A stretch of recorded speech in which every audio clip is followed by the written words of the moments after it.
Nós vamos ter que dar prova da nossa fé. Cada dia mais a igreja brasileira será necessário, queridos, nós demonstrarmos em quem nós cremos e em que nós cremos. E se nós não tivermos cuidado, o nosso coração começa a ficar insensível. E o que acontece é que quando um coração fica insensível, ele é insensato, ele vive como se de fato Deus não existisse. O que está aqui passa para cá. Aí eu passo a viver, a me comportar, a pensar como se Deus não existisse. Vamos pedir a Deus que perdoe os nossos pecados. Confesse a Ele agora a sua culpa. Confesse ao Senhor agora quais são as suas mazelas. Seja sincero, seja sincera diante de Deus. Peça ao Senhor para Ele visitar o teu coração agora, aquecer o teu coração nesses dias tão difíceis. Feche os seus olhos. Vamos falar com Deus. Senhor Deus, o texto lido nos mostra que a corrupção, a depravação total, ela é também universal. Ela atinge todos os homens, em todos os tempos, em todas as nações. E porque, Senhor, nós também somos alvos dessa depravação total, clamamos a Ti nessa noite, que o Teu sangue seja aspergido sobre cada um de nós. Sim, meu Pai, porque pecadores nós somos, mas cremos na restauração por meio do Teu Espírito, e cremos na justificação por meio do Teu sangue, na remissão dos nossos pecados por meio do sacrifício do Cordeiro de Deus. E por isso nessa noite confessamos a Ti os nossos pecados, Te pedimos perdão, ó Deus, e que o Senhor visite o nosso coração, a nossa mente, não nos deixa tornarmos insensíveis a Tuas verdades. Visita-nos nessa noite e perdoa, Senhor, os nossos pensamentos torpes, as nossas palavras malditas, as nossas ações impensadas, a nossa omissão, ó Deus, consciente. Livra-nos dos pecados que matam o espírito. Livra-nos das sequelas do pecado em nosso corpo. E nessa noite nos dá o privilégio, Pai, de estarmos aqui para cultuar o Senhor e nos assentar à Tua mesa, para assim, Deus, participarmos como filho da mesa do Senhor. Pedimos perdão, na certeza que Deus, o Senhor, por meio de Cristo, há de nos perdoar. Então, Pai, eu Te agradeço por Cristo Jesus, o autor e consumador da nossa fé, aquele que nos justificou e assim é o nosso sumo sacerdote, aquele que nesse momento intercede por cada um de nós. Obrigado, Deus, porque agora já não há mais condenação. Sim, Deus, nada nos separa do Teu amor. A um coração contrito e quebrantado não rejeita o Senhor. E por isso, Pai, temos a certeza absoluta que os nossos pecados foram cravados naquela cruz, e que o Senhor nessa noite visita-nos por meio do Teu Santo Espírito, nos convencendo da necessidade urgente de buscarmos a Ti cada dia mais. Muito obrigado por tudo, em nome do Pai, do Filho e do Espírito Santo. Amém. Meus amados irmãos, perdoados como estamos, nós podemos entregar ao Senhor agora o nosso louvor e a nossa adoração. Então vamos louvar e exaltar esse Deus que vive e que reina para todos sempre. Pai do Senhor, irmãos, amém. Graças ao nosso Deus eterno, que nos proporciona momentos como esse, na sua santa presença. Então, desde já, eu queria ofertar esse culto em ações de graças ao nosso querido e amado Deus, porque Ele nos permite nos reunirmos mais uma vez como igreja, para adorá-lo, para cultuá-lo. Salmos de número 100 diz: celebrai ao Senhor com júbilo, servi ao Senhor com alegria. Sabei que o Senhor é Deus, foi Ele em que nos fez. Ele, do seu povo e rebanho do seu pastoreio. Entrai por suas portas com ações de graças e nos seus átrios com hinos de louvor. Rendei-lhe graças e bendizei o seu santo nome, porque o Senhor é bom e a sua misericórdia dura para sempre, de geração em geração, a sua fidelidade. Convido você, irmão, nessa noite, para que você possa aproveitar o máximo desse culto, que você possa se entregar verdadeiramente na presença desse Deus tão amoroso, tão bondoso. Ele tem tomado conta de nós nesses dias difíceis. Então eu quero convidar aqueles que podem se pôr de pé. Fique de pé essa noite. Louve ao Senhor com alegria. Amém? Ele está no meio de nós. Vamos adorá-lo.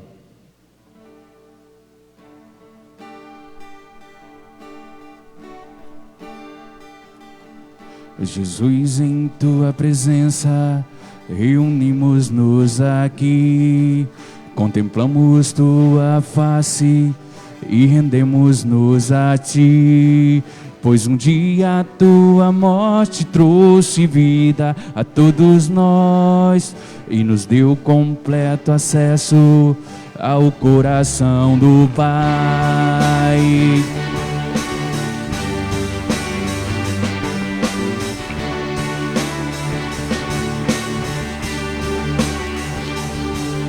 Jesus, em tua presença reunimos-nos aqui, contemplamos tua face e rendemos-nos a ti, pois um dia a tua morte trouxe vida a todos nós e nos deu completo acesso ao coração do Pai. E o véu que separava já não separa mais. A luz que outrora apagada agora brilha e cada dia brilha mais.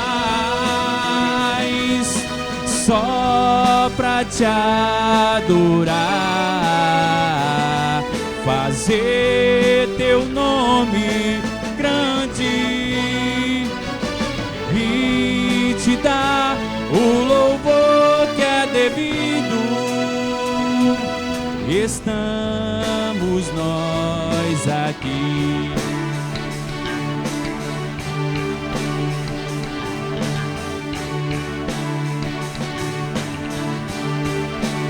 Louva, igreja.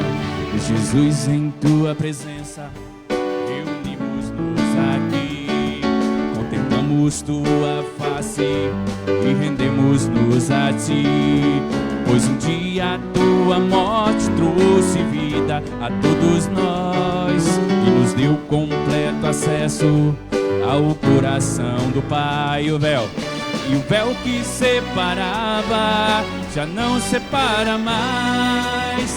A luz que outrora apagada agora brilha e cada dia brilha mais. Só pra te adorar, fazer teu nome grande e te dar o louvor que é devido. Estamos nós aqui.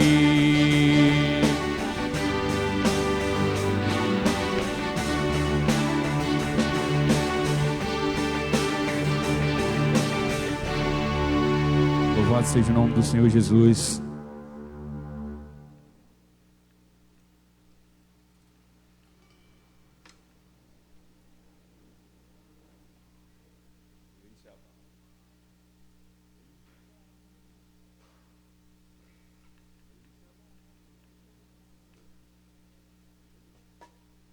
Vamos continuar adorando nosso Pai Eterno. Aleluia.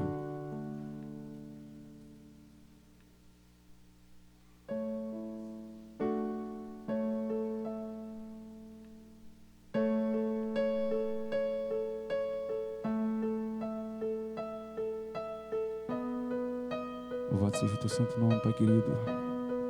Recebe de nós a nossa adoração, o nosso louvor.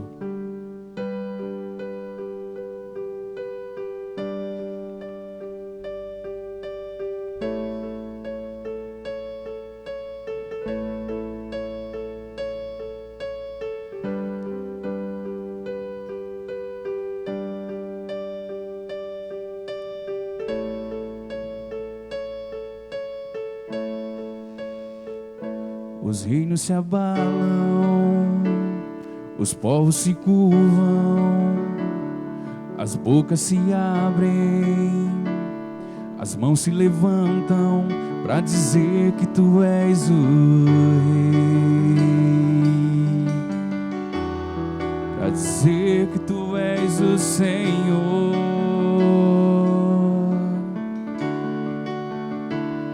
Os reinos se abalam, os povos se curvam, as bocas se abrem, as mãos se levantam para dizer que tu és o Rei, para dizer que tu és o Senhor. Teu reino é sempre eterno, firmado em misericórdia, justiça e igualdade, bondade e fidelidade. A tua igreja te adora, a tua igreja te adora. Teu reino é sempre eterno, firmado em misericórdia, justiça e igualdade, bondade e fidelidade. A tua igreja te adora, a tua igreja te adora.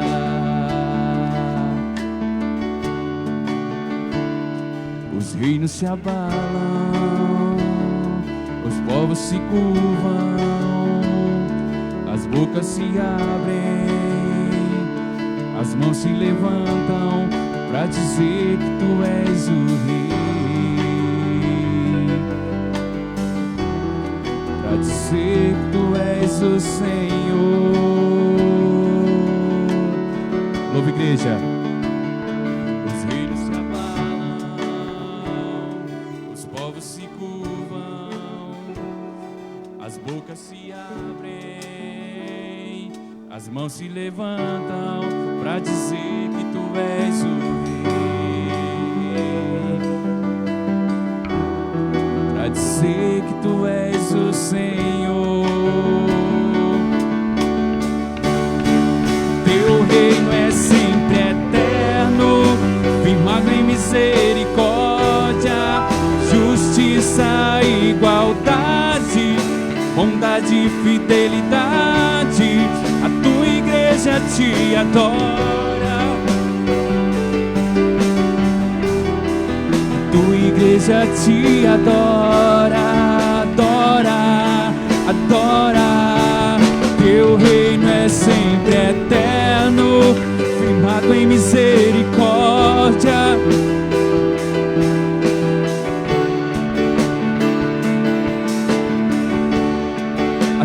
igreja te adora, a tua igreja te adora.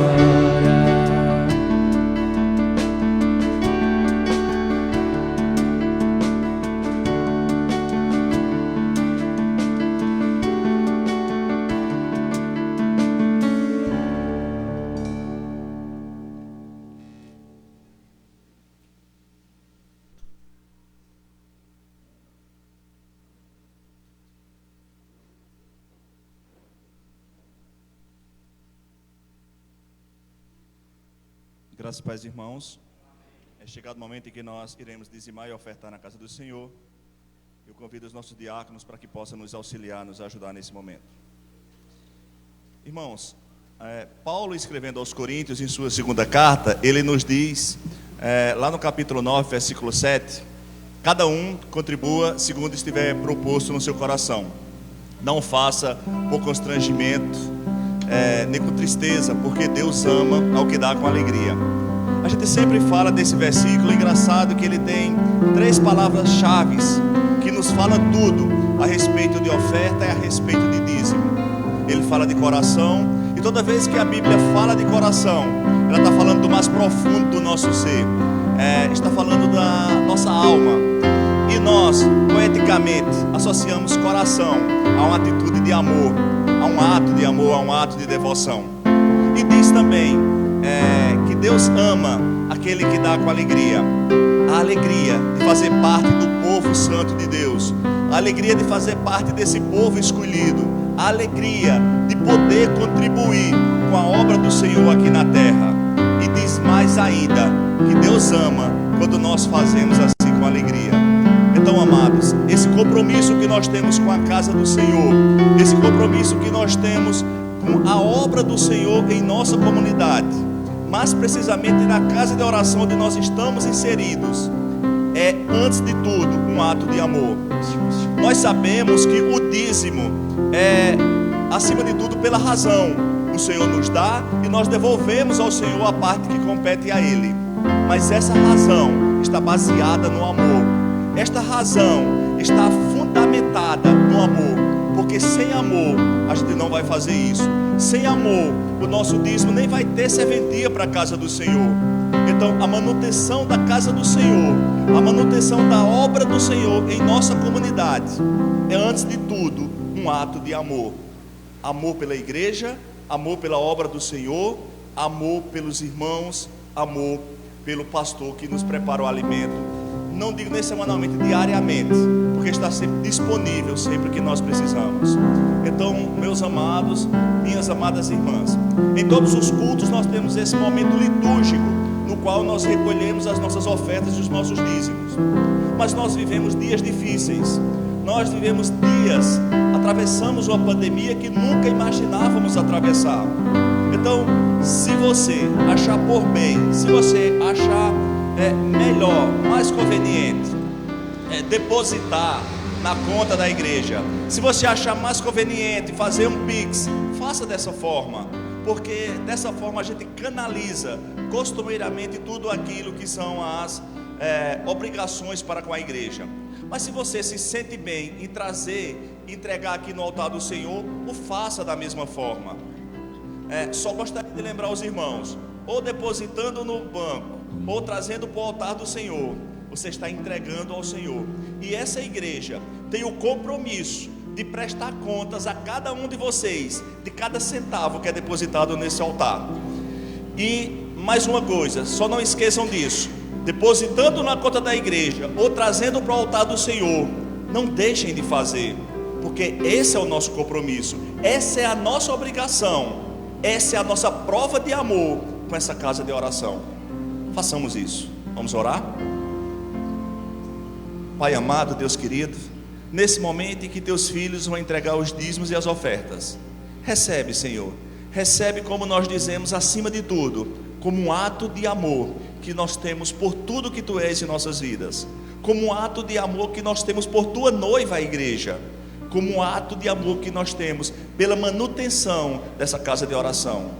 Então receba, Senhor, que cada centavo investido possa ser usado único e exclusivamente para a expansão do teu reino, única e exclusivamente para que mais pessoas possam ter o privilégio de ouvir acerca de um Deus que mora nos céus, que mora pertinho de nós aqui na terra e que é atento às nossas orações, que nos escuta individualmente, que atende ao nosso clamor, que escuta as nossas orações e está disposto a nos abençoar.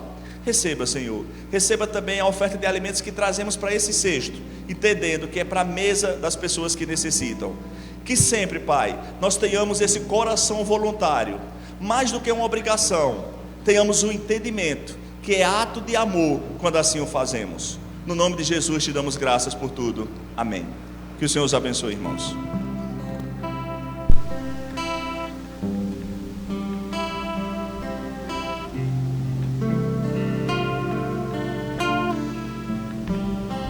Heleninha, só tem 2 cestos ali. Se alguma criança se trouxe também, pode colocar no mesmo depósito dos adultos. Na próxima semana a gente retoma com as crianças. Sem honra, sem glória, sem buscar meus interesses,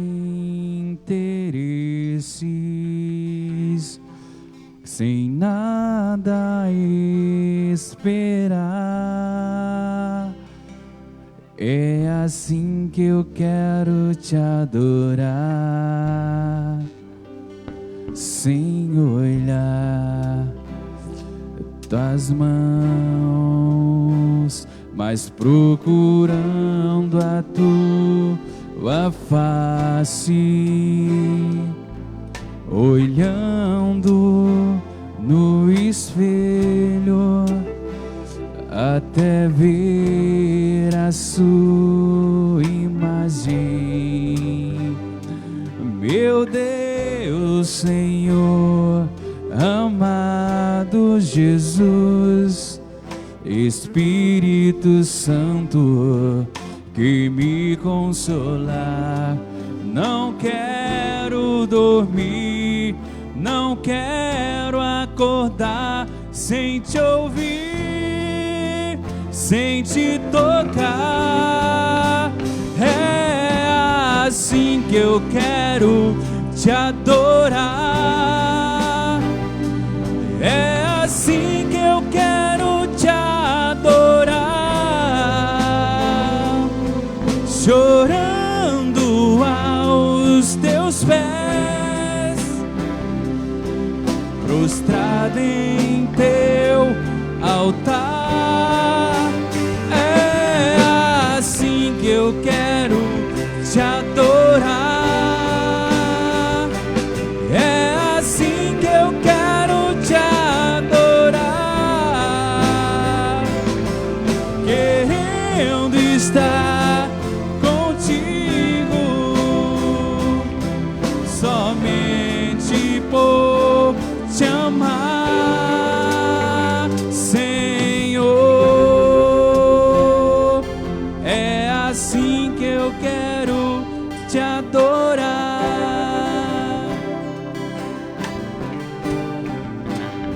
sem olhar tuas mãos, procurando a tua face, olhando no espelho até ver a sua imagem. Meu Deus, Senhor, amado Jesus, Espírito Santo, que me consolar. Não quero dormir, não quero acordar sem te ouvir, sem te tocar. É assim que eu quero te adorar.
Meus queridos irmãos, amados do Senhor,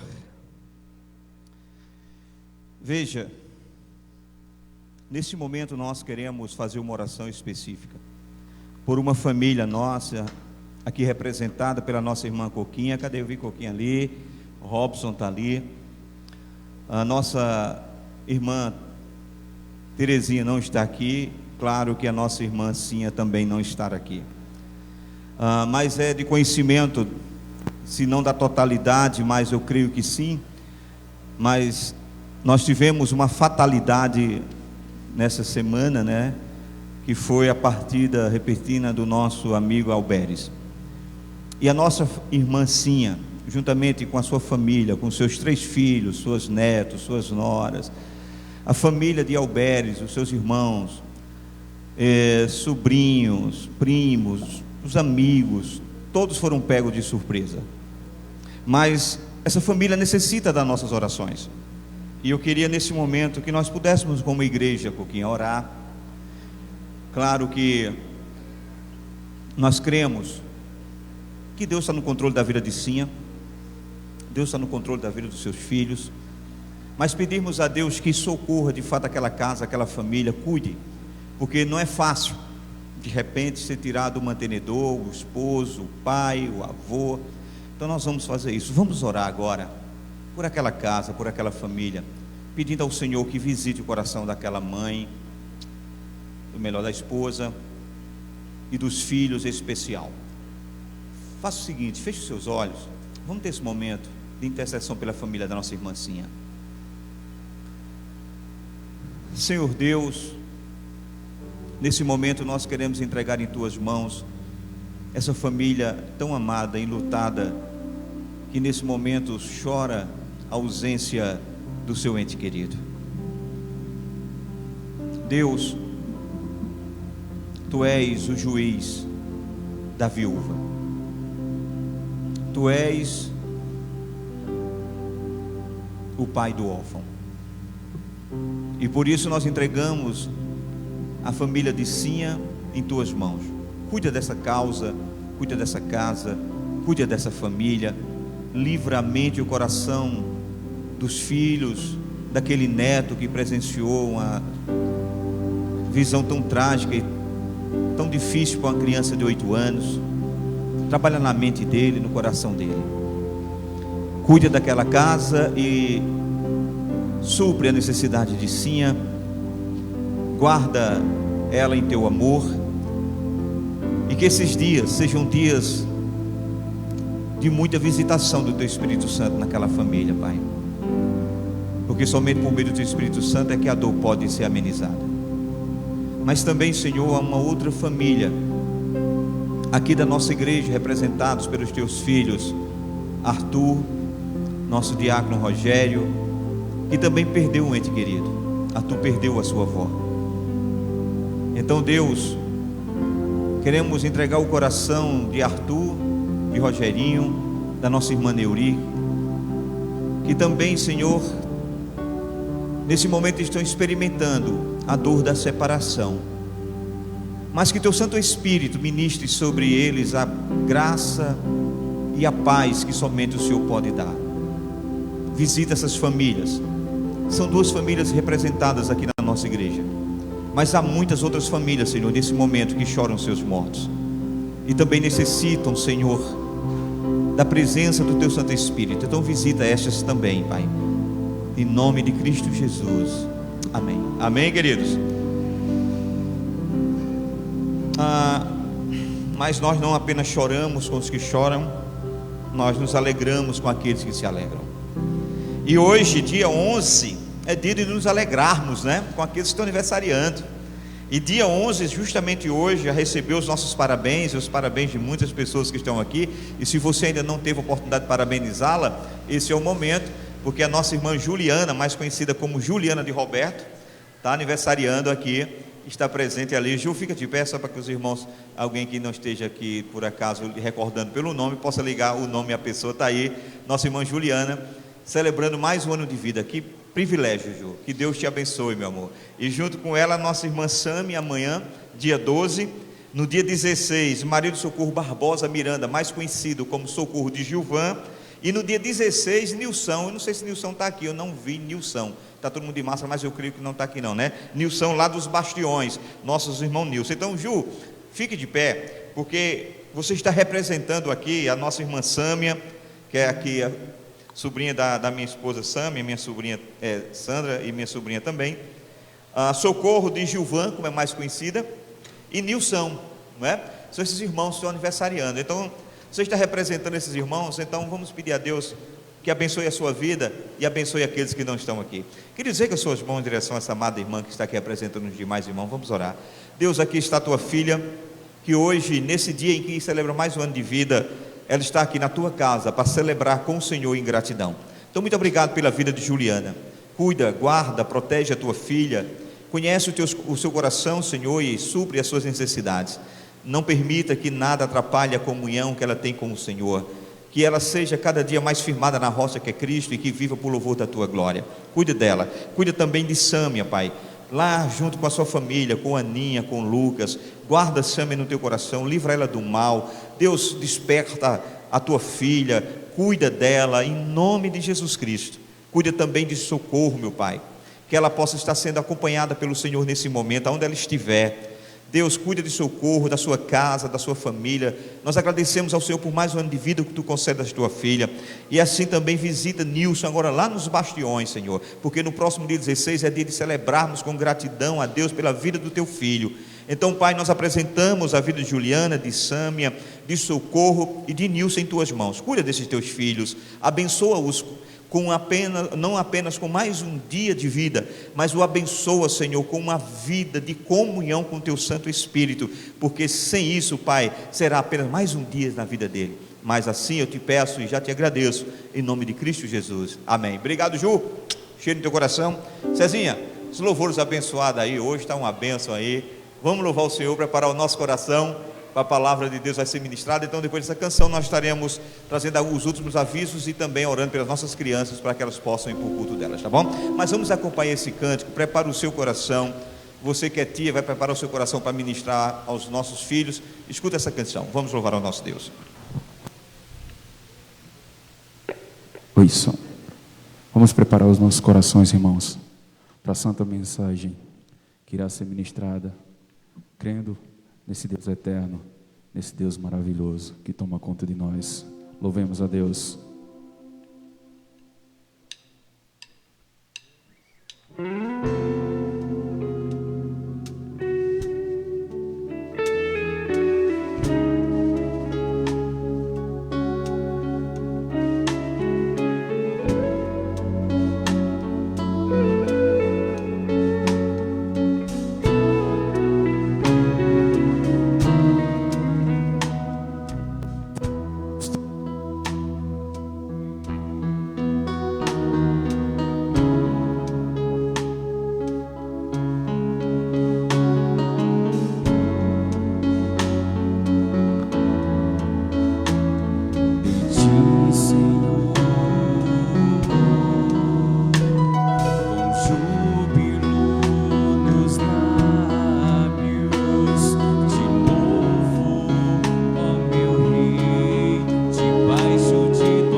Encontro abrigo.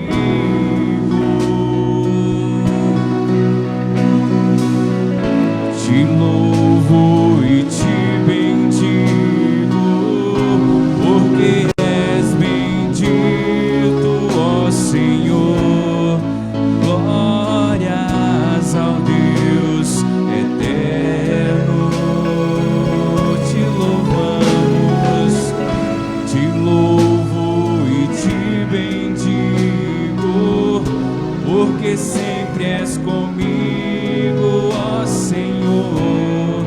Glórias ao Deus eterno, te louvamos,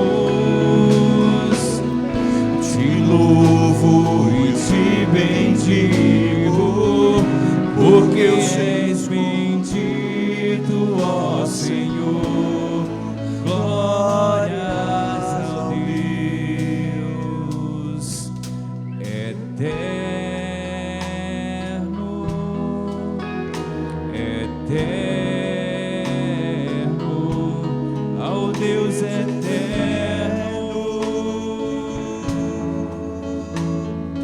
Glórias ao Deus eterno, eterno, ao Deus eterno. Glórias.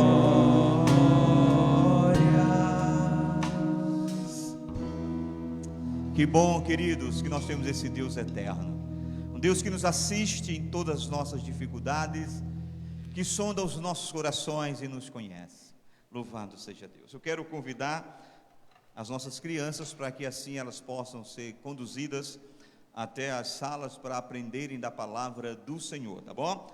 Enquanto as nossas irmãs estão trazendo as crianças, lembrá-los que segunda-feira, amanhã, 19h30, reunião das mulheres samaritanas, já começou desde a última segunda, né, Sandra? E elas estão estudando aqui a mulher, Provérbios 31, né? Então, se você quer ser abençoada, mulher abençoada, aprender acerca da mulher de Provérbios 31, venha para cá, 19h30, quarta-feira, culto de oração aqui na igreja. Venha apresentar ao Senhor as suas causas, apresentar ao Senhor as suas petições, lembrando que nós temos um relógio de oração que vai continuar aí, porque nós transformamos em um grupo de oração. Então tem alguns irmãos que estão lá, não estão todos, claros, porque só estão lá aqueles que solicitaram que fossem inseridos. Então nós temos esse grupo que nós vamos continuar essa semana orando, até que aí a gente decida como é que nós vamos fazer para transformar isso num grupo só, para não ficar 2, 3 grupos com o mesmo propósito, transformar isso num grupo só com um propósito único, orar, tá bom? Então nós vamos fazer isso em nome de Jesus. Minha irmã Jace. A paz, igreja, vamos orar. Querido e amado Deus, bondoso, eterno e glorioso Pai, graças te damos, Senhor, pela oportunidade de mais um domingo estarmos na Tua casa, louvando e engrandecendo Teu santo nome, Senhor. Neste momento eu te peço, meu Pai, abençoa as nossas crianças, Senhor, guarda e livra cada uma delas de todo o mal. Também abençoa, meu Pai, as nossas professoras, manda o Teu Espírito Santo, Senhor, sobre nós, meu Pai, nos usa grandemente nesta noite. Esta é a minha oração, é o que eu te peço, em nome de Jesus. Amém. Valeu, Jace. Meus amados, hoje é a ceia do Senhor, não é? E nós estamos felizes em poder participar desse momento da ceia do Senhor, não é? Os irmãos sabem que é no primeiro domingo a nossa ceia presencial, como nós estávamos nesse primeiro domingo, ainda com culto apenas por transmissão, né? Nós estamos fazendo neste domingo, que é o segundo domingo, e é o domingo onde nós estamos com o nosso culto presencial. E pensando nisto, o Espírito Santo trouxe ao meu coração, na verdade, uma palavra que vai falar sobre salvação, não é? Sobre salvação. Então eu quero convidar você, assentado como você está, nós vamos ler apenas um verso só, do capítulo 55, do livro do profeta Isaías. Isaías 55, 6. Isaías 55, 6. Ok? Isaías 55, 6. Esse é um verso bastante conhecido, né? Eu tenho certeza que você sabe de qual é salteado. 55, 6 de Isaías, dependendo da tradução que você estiver aí, ele vai dizer o seguinte: buscai o Senhor enquanto se pode achar. O que é que o restante do verso diz? Invocai-o enquanto... Vamos fazer essa leitura bem forte, todos nós, vamos lá? Os irmãos que estão em casa também nos acompanhando pelo perfil da nossa igreja, também vão nos acompanhar nessa leitura, tá bom? No 3, 1, 2, 3 e buscai ao Senhor enquanto se pode achar. Invocai-o enquanto está perto. Deus, essa palavra, ela é a tua palavra. E se ela é a tua palavra, ela é a verdade. E eu a vejo, Senhor, nessa noite, como um despertamento para a tua igreja, como um chamado do teu Espírito. Então, Pai, que sejamos chamados, despertados por meio desta palavra. Abençoa-nos nessa noite, na exposição desta palavra, que ela encontre lugar em nossos corações. É isso que nós te pedimos, em nome do Pai, do Filho e do Espírito Santo. Amém, queridos? Amados, o que é que significa na verdade, né? Vamos tentar entender isso. O que é que significa esse texto? O que é que de fato ele quer passar para nós? O que significa buscar ao Senhor enquanto se pode achar? Eu creio que você já viu esse texto, já meditou, já ouviu ministrações, mas nessa noite eu queria parar para que a gente meditasse na importância disso e no significado dessa verdade para nós. Porque perceba, por vezes nós aplicamos muito esse texto para o mundo, não é? Mas vamos tentar aplicar ele nessa noite para o nosso contexto como igreja do Senhor. Queridos, perceba, essa declaração buscai ao Senhor enquanto se pode achar, significa uma coisa muito clara. É que o tempo da salvação é hoje. O tempo da salvação é agora. Por isso é que o texto diz, buscai ao Senhor enquanto se pode achar. Por quê? Porque a salvação está disponível hoje. Veja que coisa interessante. A salvação, a graça, está disponível hoje. Está disponível para cada um de nós. Está disponível para esse mundo. A graça de Deus está disponível. E o chamado do Evangelho, ele se estende a todos. E por isso, queridos, sabe, nós precisamos entender que esse chamado, na verdade, é para nós como igreja. Mas é também para o mundo. É para aqueles que de fato necessitam de Deus em qualquer esfera. Busque ao Senhor. No tempo da graça, devemos buscar ao Senhor. E por que é que tem justamente essa observação de buscar ao Senhor enquanto se pode achar? Simples. É porque um dia, queridos, pode ter certeza, isso não vai ser assim. Davi, queridos, nos dá justamente a ideia por meio desse convite, porque daí é que vem um convite: buscai ao Senhor enquanto se pode achar, invocai-o enquanto está perto. Perceba que há uma condição para se buscar e uma condição para invocar ao Senhor, enquanto Ele está presente, enquanto Ele está perto. Busque ao Senhor.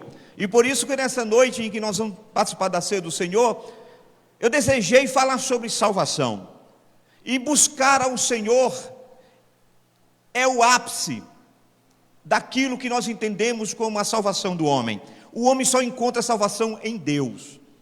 E por isso, queridos, como nós vimos, o convite de buscar ao Senhor enquanto se pode achar, ele foi feito através do ministério do profeta Isaías. Foi Isaías, dentro do seu ministério, que profetizou essas palavras. Isaías 55, que é esse texto que nós estamos lendo, esse capítulo, ele tem uma coisa muito assim, característico desses últimos 3 versos, 55, 56, 57, esses 3 últimos capítulos, melhor, do livro de Isaías. É que esse 55, principalmente, que nós estamos lendo esse capítulo, é parte final de uma coleção de textos dentro do livro de Isaías, conhecido como o Deutero Isaías, ou seja, o outro Isaías. Há quem diga, queridos, que, por exemplo, do capítulo 40 ao capítulo de número 55 de Isaías, ele foi escrito por uma outra pessoa que não foi o profeta Isaías. Por isso que ele recebe o nome de Deutero Isaías, ou Deutero Isaías. Deutero quer dizer outro Isaías.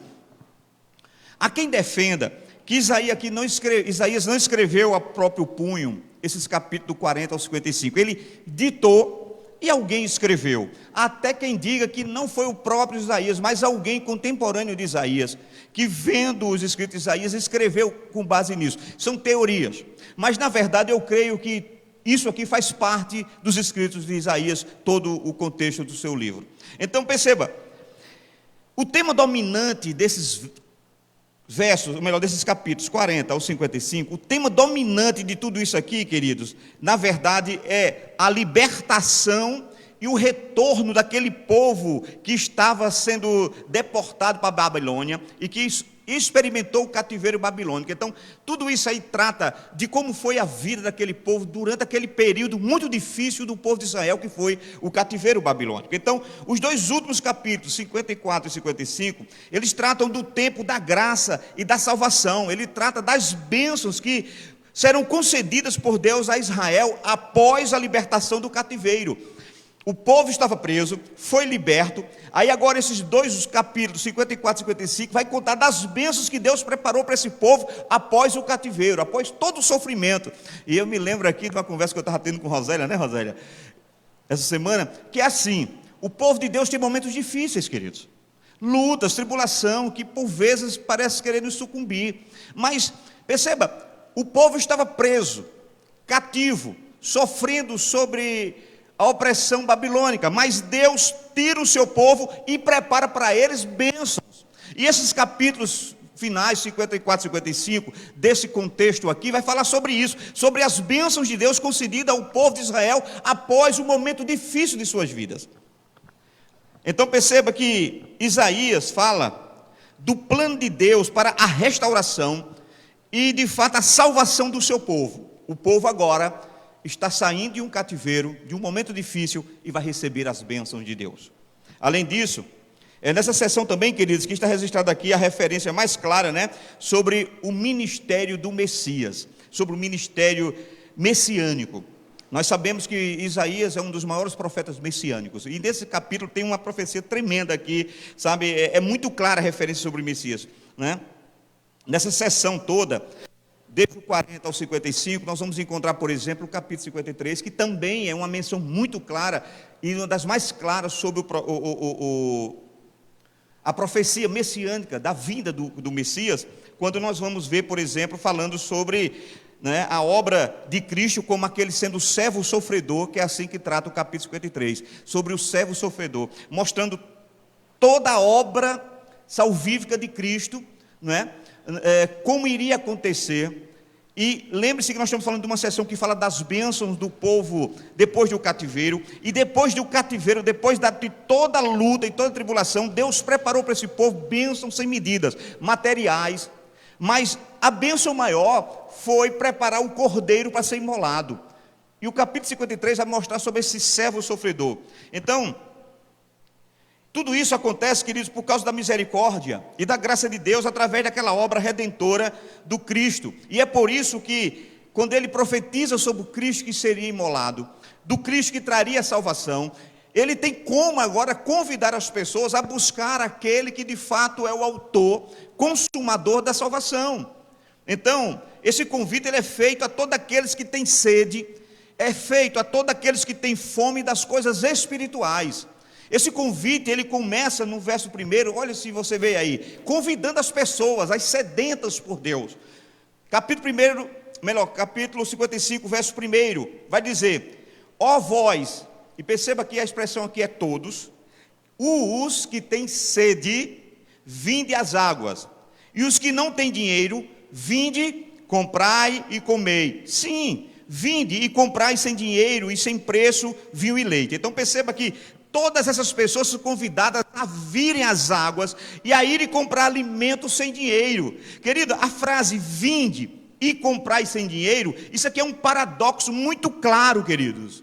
Isso aqui significa que a possibilidade dessa busca da salvação não está na capacidade humana, em buscar, de encontrar a Deus, mas tudo isso está na graça divina, porque Deus se permite ser encontrado por aqueles que o buscam, e por isso o profeta diz: buscai enquanto se pode achar, invocai enquanto ele está perto, porque o buscar, o encontrar, não depende apenas de mim e de você, depende da revelação de Deus para cada um de nós, e vai chegar um tempo que mesmo as pessoas buscando a Deus, não encontrarão, mesmo invocando a Deus, não virão suas respostas.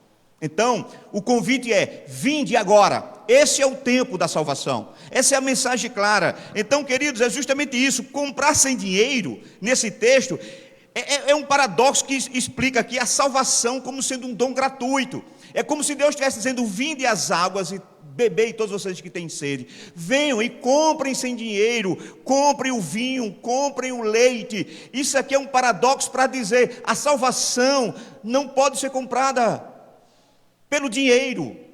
É a graça, então venham. O que Deus quer que você venha, é isso que o texto está dizendo.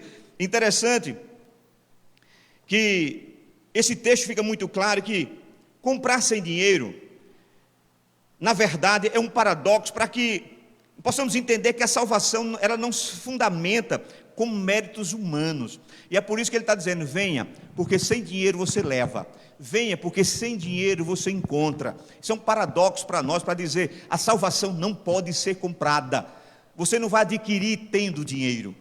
Interessante quando Paulo escreve a sua carta, né? Ele fala sobre isso, mas quando nós vamos para Tito, por exemplo, no capítulo 3, nós vamos encontrar algo interessante. Capítulo 3, verso 5 de Tito diz o seguinte: não em virtude de obra de justiça que nós houvéssemos feito, mas segundo a sua misericórdia, ele nos salvou, mediante o lavar da regeneração e renovação pelo Espírito Santo. Então aqui fica muito claro que a salvação não pode ser comprada, ela não pode ser adquirida, ela é graça de Deus na vida do homem, e é isso que eu fico sempre maravilhado com Deus, é porque a salvação não pode ser comprada, não pode ser adquirida, meu irmão. Ninguém, nem eu, nem você, nem a pessoa mais poderosa desse planeta tem condição de comprar a sua entrada nos céus. Por isso o texto diz, venha sem dinheiro, venha, e você vai levar.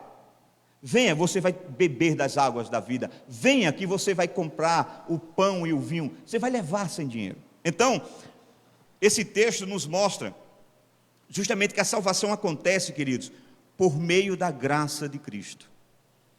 Quando eu vejo esse texto na Nova Versão Transformadora, aí ele fica bem claro o que o escritor quer dizer, porque ele diz, ele nos salvou, veja, é o mesmo texto, capítulo 3, verso 5 de Tito, apenas na versão Nova Transformadora. Ele diz, ele nos salvou, não porque tivéssemos feito algo justo. Ele nos salvou, não porque fizemos algo justo, mas por causa da sua misericórdia. Ele nos lavou para remover os nossos pecados, nos fez nascer de novo e nos deu nova vida, por meio do Espírito Santo. Perceba, não tem nenhuma ação humana. Nós somos alvo da graça do nosso Deus. E por isso o texto diz, busquem ao Senhor, buscai ao Senhor, porque somente Ele é a fonte da nossa salvação. Quando eu busco ao Senhor, conforme está no verso 1, eu bebo das águas, eu me alimento do pão, eu me alimento do vinho, eu recebo a salvação, apenas buscando a Deus. Eu não compro isto, eu busco ao Senhor. E o texto diz que a gente tem que fazer isso, tem que buscar ao Senhor, porque há uma sequência lógica. Você tem que fazer isso enquanto você pode achar o Senhor. E aqui é interessante que o convite fica bem mais claro para nós agora, e muito mais entendível dentro daquilo que é o plano salvífico do Senhor, porque o convite buscar ao Senhor, ele está aberto, não é? É para todos. Buscai ao Senhor todos, mas perceba, mas é uma coisa interessante, ele nos diz que nós não podemos de maneira nenhuma demorar a buscar ao Senhor, porque demorar a buscar o Senhor não é uma opção prudente. Você já viu alguém dizendo assim, eu não quero o Senhor agora, não quero me converter agora, quem sabe, quando eu estiver mais velho, quem sabe daqui a alguns anos, eu vou buscar ao Senhor. Mas o tempo da salvação é hoje, irmãos. Não é daqui a 1 minuto, não é daqui a 1 segundo, não é daqui a 1 ano, 10 anos, é agora. É enquanto o Espírito Santo ministra o nosso coração.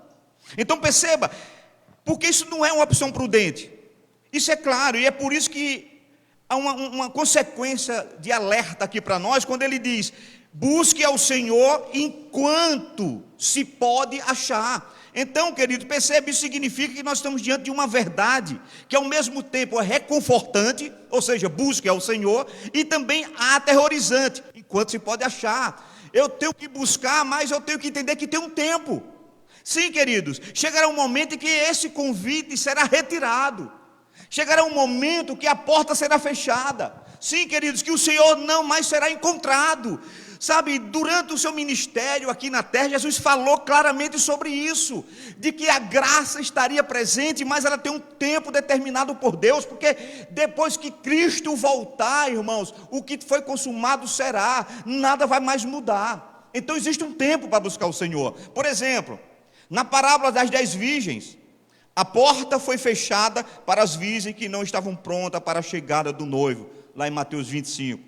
Na parábola das bodas, o rei destituiu aqueles que rejeitaram o convite para a sua festa. Mateus verso 22, capítulo 22. Então perceba, somente essas duas parábolas já nos mostram que não haverá uma segunda chance quando o tempo do convite, buscai ao Senhor enquanto se pode achar, acabasse. Não haverá uma segunda chance. E por isso que eu entendo, queridos, que o conselho do apóstolo Paulo, ele se torna tão apropriado para nós, quando ele aconselhou a igreja de Corinto. Na sua segunda carta, quando ele escreve a sua segunda carta, no capítulo 6, verso 2, perceba, ele está escrevendo para quem? Para a igreja de Corinto, comunidade evangélica, para a igreja, para os crentes. E Paulo está escrevendo, mas veja o que é que diz aí, capítulo 6, verso 2, depois você volta para Isaías 55, verso 6, mas veja, porque nós às vezes estamos apercebidos disso, queridos. O convite é para nós, irmãos. O convite é para nós. 2 Coríntios, capítulo 6, verso 2. Veja o que é que Paulo está dizendo para aquela igreja. Eis amanhã o tempo sobre modo oportuno. Beleza, está assim? Como é que está aí? Eis agora, hoje, o tempo sobre modo oportuno. De novo, ó, eis agora o dia da salvação.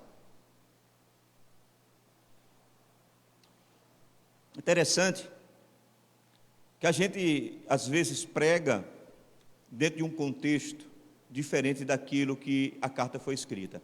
A carta foi escrita para a igreja do Senhor. Para a igreja do Senhor, dizendo à igreja: ei, desperta, o dia da salvação é hoje. Hoje pela manhã, eu li esse mesmo texto aqui na abertura dos trabalhos, do Salmo 14, nós falávamos sobre a depravação total da humanidade lá em Campinas, na EBD, e eu estava fazendo justamente essa indagação. Tem pessoas, escuta aqui, tem pessoas que se declaram ateus, não é? Diz: eu não creio em Deus, não creio. Tem essa porcentagem. Há quem diga que essa porcentagem em todo o mundo está por volta de 2 a 3% de pessoas que dizem e confessam ser ateus. Claro que quando a pesquisa engloba aqui agnósticos, secularistas, então esse número já cresce para quase 14% de pessoas que pensam assim. Perceba, e qual era o pensamento que nós estamos meditando lá na EBD? Veja, há um grupo de pessoas que dizem: Deus não existe. A Bíblia chama ela de insensatas. A insensatez, conforme eu disse para os irmãos aqui, não é apenas uma questão de mente, é de coração, é o coração que é corrompido pelo pecado. Então ele diz: Deus não existe, e ele vive como se Deus não existisse. Então, se Deus não existe para ele, qualquer expressão sobrenatural está fora do seu contexto. Ele vive pela razão, e a razão é a sua mente corrompida e o seu coração corrompido, mas ele vive por aí. Ótimo, ele disse que não tem. Bom, mas de um lado aqui, tem um grupo de pessoas que dizem que Deus existe, que creem na pessoa de Deus, que sabe quem é Deus, mas esse grupo aqui vive como se Deus não existisse. Aí a minha pergunta é: quem é que tem um coração mais insensível? Aquele que diz que Deus não existe porque não crê que Ele existe, ou aquele que diz que Deus existe e vive como se Deus não existisse? E é por isso que o convite aqui primeiro é para a igreja, é para que haja um despertamento entre nós crentes, porque tem muitos cristãos vivendo como se Deus não existisse, meu irmão. Muitos que estão vivendo as suas vidas de uma maneira que você olhando, você vai dizer: essa pessoa perdeu o temor de Deus. Deus não existe. Pelos absurdos que você escuta na internet, você vê de coisas que estão acontecendo no meio chamado evangélico. Então, esse convite é para nós. Daí o conselho do apóstolo Paulo ser tão apropriado para nós num dia como esse. Eis agora o tempo oportuno, igreja. Eis agora o dia da salvação. Despertem, porque vai chegar um tempo que vocês vão desejar e não vão encontrar o seu Senhor. Então isso fica bem claro. Mas o que é que implica de fato esse convite? Enquanto se pode achar. Qual a implicação disso na vida prática de cada um de nós? Esse convite, irmãos, certamente, e aqui nós não podemos dizer isso de outra maneira, envolve fé e arrependimento verdadeiro. Esse convite envolve fé e arrependimento verdadeiro. Buscai ao Senhor enquanto se pode achar. Porque no processo da salvação, fé e arrependimento, eles andam juntos. É impossível haver uma fé genuína sem arrependimento. E arrependimento sincero sem fé genuína. Não existe. Fé e arrependimento andam juntos. Então, se você crê, meu irmão, e não se arrepende, se você crê e não tem uma vida digna, você está indo de contra aquilo. Você não está dizendo que você crê com a sua vida. Você está dizendo que crê com a sua boca. Então, queridos, perceba que é isso. Aquele que busca o Senhor através da fé, necessariamente deverá reconhecer a sua vida de pecado diante do Senhor que é santo e mudar o seu conceito de vida. Não tem como dizer que crê em Deus, irmãos, e viver como se Ele não existisse. Isso porque, queridos, não há como buscarmos o Santíssimo, aquele que é justo, o Deus, sem, de fato, abandonar os pensamentos maus, os caminhos pecaminosos, a maneira equivocada de viver. Não tem como, porque não dá para juntar Deus e pecado. Perceba, o que é que faz separação entre Deus e o homem? O pecado. Continua fazendo separação, continua. Então não tem como, fé e arrependimento, eles andam juntos, não pode viver separado. Então, queridos, é por isso que imediatamente após o convite, buscai ao Senhor enquanto pode achar, invocai enquanto está perto, segue a indispensável exortação do profeta. Veja como é que o desenrolar da frase. O verso seguinte: deixe o perverso o seu caminho, o iníquo os seus pensamentos, e converta-se ao Senhor, que se compadecerá dele, e volte-se para o nosso Deus, porque é rico em perdoar. Isaías 55, 7. Os irmãos estão percebendo cada vez mais que esse texto é para a igreja, porque ele está chamando para voltar para o arrependimento. Ele está dizendo: voltem, parem, analisem a vida e voltem, arrependam-se. É isso que o texto está dizendo. Deixe o perverso o seu caminho, o iníquo os seus pensamentos, converta-se ao Senhor que se compadecerá dele, e volte-se para o nosso Deus. Volte para a presença do Senhor, volte para a comunhão do Senhor, volte para a vida santa aos pés do Senhor, volte, porque Ele é rico em perdoar. Então, queridos, aquele que escuta verdadeiramente o convite, buscai ao Senhor enquanto se pode achar. Ao crer em Deus, tão logo ele reconhecendo essa verdade, ele vai se apresentar diante de Deus, reconhecendo as suas falhas e iniquidades, num arrependimento profundo, porque ele vai dizer: não dá, não tem como, não tem. Ou eu me afasto do caminho do pecado e abandono esse mundo e sirvo a Deus, ou eu não posso servir a Deus e viver nos caminhos perversos. Irmãos, isso é um alerta tremendo para nós. Buscai ao Senhor enquanto se pode achar. Essa pessoa entende, queridos, que ela é incapaz de agradar ao Senhor por suas próprias forças. Ele sabe que ele sozinho ele não pode resolver os problemas dos seus próprios pecados. Então, com a fé e com arrependimento, ele suplica pelo perdão de Deus, e agora ele repousa na promessa da misericórdia de Deus, que perdoa de forma abundante aquele que se arrepende. Então, numa noite como essa, e que nós estamos diante da mesa do Senhor, isso nunca ficou tão latente para nós, e tão significativos, porque essa mesa, ela é a expressão máxima do sacrifício de Cristo. Calvino disse que essa mesa, esses elementos aqui, ele tem que nos afastar do pecado. O pecado não pode nos afastar dessa mesa. Então, irmãos, há crentes perdendo o privilégio de sentar-se à mesa do Senhor, porque não abandonam os pecados. Então o convite é: busca o Senhor enquanto se pode achar, meu irmão. Invoque-o enquanto Ele está perto. É você, crente mesmo. Porque vai chegar um tempo que a porta da graça se fecha. Irmãos, perceba, eu só posso chegar aqui a uma conclusão. Muitas pessoas não têm se dado conta da urgência do tempo em que nós vivemos. Muitas pessoas não estão se alertando do tempo em que nós estamos vivendo, queridos. Nós estamos vivendo tempos difíceis.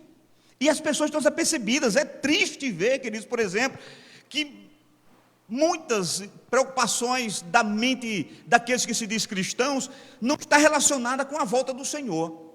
Nós somos uma geração que estamos vivendo cada vez mais próximo da volta do Senhor, mas somos uma geração que pouco se importa com a volta do Senhor, ou aparentemente. Poucas vezes nós ouvimos pregação sobre a volta de Cristo. Está fora de moda. O que as pessoas querem é massagear o seu ego para dizer que você vai ser feliz aqui, que você vai viver bem aqui, que você tem que ser próspero aqui, que você tem que ter o melhor aqui. Poucas vezes se fala, queridos, da volta de Cristo, que está aí, pertinho. Eu me lembro, o Rogério está ali, viu, Rogério? Toda vez que eu falo isso, eu me lembro de ti, da conversa que a gente teve, que o Rogério disse uma vez: pastor, eu acho que Jesus está sentado naquela nuvem. E é isso.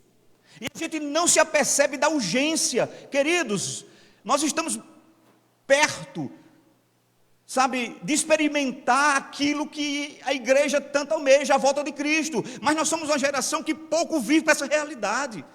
Irmãos, nós estamos muito presos aqui. Perceba, hoje, os grandes profetas da prosperidade. Então, irmãos, o Senhor tem falado através do seu Santo Espírito que vem a hora do cumprimento de todas as coisas. A vinda oculta de Cristo está cada vez mais próximo, e a cada dia, a cada hora, a cada minuto mais próximo. E nós somos uma geração que pouco se importa com isso. Devemos estar alerta, queridos, não são poucos os sinais. Sim, queridos, nem são poucas profecias que estão se cumprindo, ou aquelas que já se cumpriram em relação à volta do nosso Cristo. E por isso, quando nós estamos na mesa do Senhor, nós recordamos a palavra de Cristo. Façam isso em memória de mim até que eu venha. Quem nos garante que nós vamos participar dessa ceia? Quem nos garante que Cristo pode voltar antes do término desse sermão? Quem nos garante isso? Ninguém nos garante, queridos, porque a Bíblia diz que Ele vem como um ladrão à noite, não tem dia nem hora. É num ato repetido, num abrir e fechar de olhos. Mas nós estamos vivendo uma vida, queridos, pouco preocupada com essas verdades. A gente está mais ligado às coisas daqui. Então, irmãos, se eu pudesse dar um conselho a você nessa noite, aos crentes, na verdade, da nossa era, eu diria para eles: busque ao Senhor enquanto se pode achar. Dizia para você: invoque-o hoje mesmo, não deixe para amanhã, porque a gente não sabe se o amanhã virá. Sabemos que todos aqueles que buscam o Senhor encontram. Isso é uma promessa. Nós encontramos. Se buscarmos o Senhor com sinceridade, é certo que nós vamos o encontrar. O que nós precisamos é buscar com sinceridade. E muitas pessoas, queridos, buscam o Senhor por muitos motivos, mas o Senhor nos convida a buscá-lo de todo o nosso coração. Jeremias 29:13: buscar-me-eis e me achareis, quando me buscar de todo o vosso coração. E só assim nós podemos encontrar aquele que é Rei dos Reis, Senhor dos Senhores, quando eu buscar Ele de todo o meu coração. É quando eu me dedicar de fato a vida ao Senhor. Aí eu posso buscar. Então, o que nós vemos aqui para a gente orar, queridos, nada mais é do que um convite ao arrependimento. E convite a arrependimento não é apenas para o mundo, é convite para arrependimento para a igreja do Senhor. E principalmente nesse tempo da pandemia. E perceba, quando eu falo igreja do Senhor, não estou falando da igreja presbiteriana do Brasil, estou falando da igreja no geral, do povo comprado pelo sangue do Cordeiro. Esse é um convite, porque nós vivemos os tempos do fim, queridos. Não tem quem me tire isso da cabeça. Não sei quando Cristo volta, mas só sei dizer a você uma coisa: a cada dia nós estamos mais próximos, isso é uma verdade, da volta do nosso Cristo. Perceba que a carta da igreja, a carta que foi escrita melhor à igreja de Laodiceia, ela representa profeticamente esse tempo que nós estamos vivendo hoje. Aquilo que foi colocado como escatologia para a igreja de Laodiceia, escrita pelo Espírito Santo de Deus, nós estamos vivendo hoje nos nossos dias, sabe? E perceba que ela também vai nos dar esse entendimento muito, muito claro, porque ela nos incita à comunhão com Deus e ao arrependimento. E veja, nada mais claro do que esse verso, que é totalmente equivocado e pregado de maneira equivocada. Já vi muita gente confundir esse verso, né, do capítulo 3, verso 20 de Apocalipse, que foi escrita para a igreja de Laodiceia, e colocando isso como se ela fosse escrita para as pessoas que estão fora da igreja. Não é, irmãos. Esse texto que todos nós conhecemos, 3:20 de Apocalipse, é para a igreja do Senhor. E o que é que o texto diz? Eis que eu estou à porta e bato. Esse é o texto. E o que é que diz mais o texto? Quem ou se alguém ouvir a minha voz e abrir a porta, entrarei em sua casa, e cearei com ele e ele comigo. Mas que porta é essa? É a porta do mundo que o Senhor está batendo? Não, é a porta da igreja, queridos. O Senhor tem nos chamado ao arrependimento e à comunhão, queridos, nesses dias de tribulação. Ele quer que nós tenhamos comunhão com Ele. Mas parece que para algumas pessoas, quanto mais tribulação, mais eles se afastam do Senhor. Quando na verdade, quanto mais tribulação, nós devemos buscar ao Senhor, porque se tem alguém que pode nos dar descanso em meio à tribulação, é Deus. E se eu não buscar ao Senhor, queridos, em arrependimento, eu vou ficar frustrado, eu vou me atolar de problemas desse mundo caído, eu vou perder a perspectiva do sobrenatural de Deus, eu não vou ter forças para buscar o Senhor, porque a minha fé foi minada pelas circunstâncias do mundo e pelas minhas escolhas, queridos. Então, o que eu vejo aqui, queridos, é que vem a hora em que o Filho do Homem, ele virá na escuridão da noite como um ladrão para buscar aqueles que são seus. E a igreja precisa se despertar para essa verdade. E sobre todos estes, queridos, haverá um grande temor naquele dia. A seara do Senhor, que é a terra, vai sentir a colheita do Senhor. Queridos, seja sincero. Veja, haverá um momento culminante na história da igreja, na história da humanidade, é quando o Senhor vem fazer a colheita. Você já pensou o que é Deus estar aqui e olhar para esse mundo, dizendo assim: vinde benditos o meu Pai, para o lugar que eu vos preparei, para a cidade eterna, pegar os seus de eternidade. E esse mesmo Deus olhar e dizer: apartai de mim, maldito, para o fogo eterno eu não vos conheço. Irmãos, isso é um momento divisor de águas. Isso aqui acontece na volta do Senhor. Então nós precisamos entender tudo isso aqui. Será, queridos, todos aqueles que não tiveram as suas vestes lavadas no sangue do Cordeiro serão deixados de fora. E não é apenas deixados de fora, experimentarão a morte eterna. Irmãos, por isso o convite é: vinde às águas, todos vós que têm sede. O convite deve ecoar nas nossas mentes, no nosso coração. O Senhor, Ele é grande em misericórdia, é tardio em irar-se, mas um dia a graça se finda, a porta se fecha. E se nós estivermos vivendo a nossa vidazinha, meu irmão, como estamos pensando em vivê-la, será um grande, desapontamento para muitos. Então, queridos, o conselho é: venha ao Senhor, porque Ele se compadece de nós. Mude a sua conduta, arrependa-se enquanto existe tempo. Queridos, enquanto o noivo não chega, arrependa-se. Igreja, arrependa-se, volta ao seu primeiro amor, enquanto o noivo não chega. Sim, queridos, porque vem a hora do casamento, e é isso que nós estamos celebrando na ceia, a grande boda do Cordeiro, e quem não for achado digno será deixado de fora, onde haverá choro, pranto, ranger de dente e morte eterna. É o inferno, queridos. Então, eu digo isso para nós que somos cristãos, não é apenas para o mundo, porque o mundo já está julgado, o mundo já está condenado, queridos. Agora, quem precisa se arrepender, assim como nos tempos de João Batista, são os filhos de Deus, que estão se enganando com muitas falácias, que estão se deixando se levar por muitos conceitos, por muitos convites. O arrependei-vos é para filhos de Deus.